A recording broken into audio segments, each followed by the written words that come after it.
Bonjour à tous, nous franchissons aujourd'hui les portes de la plus grande entreprise de France, constituée d'une myriade de très petites entreprises, c'est-à-dire de ces entreprises que les Français aiment tant, les artisans. À la Chambre des métiers de l'artisanat, pour y rencontrer son secrétaire général, Jean-Yves Bourgois. Jean-Yves Bourgois, bonjour.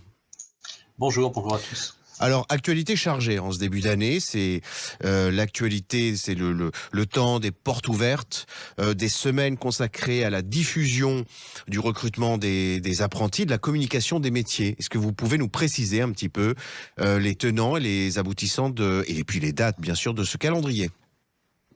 Bien sûr, alors vous l'avez dit, on a une actualité très chargée. Pour nous, la question de l'apprentissage, c'est toute l'année, mais là, on est à un moment important de l'année puisque beaucoup de jeunes et parents cherchent quelle est la voie d'avenir pour leur enfant. Et donc, la Chambre de métier propose au travers de CCFA un certain nombre de possibilités pour se créer un destin. Ce qu'on transmet, c'est pas uniquement une connaissance, c'est également la possibilité d'avoir une vie personnelle, professionnelle, épanouie et durable. Et donc, c'est la semaine de l'apprentissage dans l'artisanat qui vient de s'écouler, et puis commence à approcher les journées portes ouvertes dans les différents centres de formation par apprentissage, les CFA. Et on peut déjà donner une date qui est le 18 mars dans l'ensemble des CFA de Chambre de métier en Île-de-France. Le 18 mars, donc, sur l'ensemble des CFA d'Île-de-France. Dans l'apprentissage, il y a à apprendre.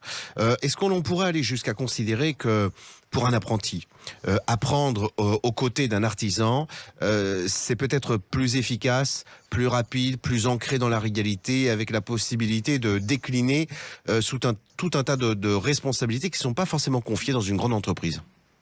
Ah, vous le dites fort bien d'ailleurs, parce qu'on ne sait pas qu'une formation qu'on suit, c'est vraiment un destin qu'on se crée.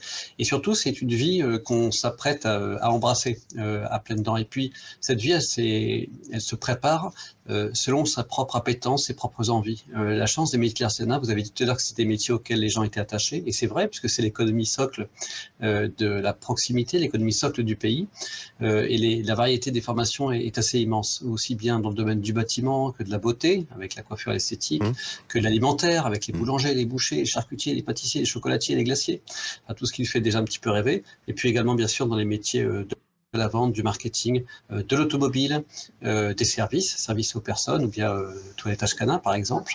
Enfin, en tout cas, la masse des solutions et des parcours qu'on propose est assez immense. Alors autant, il y a quelques années, on se disait, tiens, mais ces métiers de l'artisanat, est-ce qu'ils ont un avenir?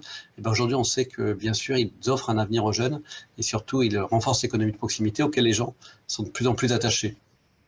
Alors, une date à retenir, chers auditeurs, le 18 mars, notamment d'Île-de-France, pour aller découvrir ces formations, ces apprentissages au sein de cette entreprise sans doute préférée des Français, celle des artisans, cette myriade de petites entreprises. D'ailleurs, j'ajouterais bien volontiers qu'au-delà de l'apprentissage technique correspondant au métier, c'est aussi côtoyer un chef d'entreprise, car un artisan, c'est un chef d'entreprise, et pourquoi pas se préparer à cette aventure personnelle, difficile, rude, mais sacrément passionnante. Jean-Yves Bourgois, secrétaire général, eh bien je vous remercie beaucoup. On reviendra peut-être dans cette journée pour rencontrer peut-être l'un de vos adhérents artisans. Dans l'intervalle, je vous souhaite une très bonne journée. Très volontiers, à bientôt. Merci beaucoup, au revoir.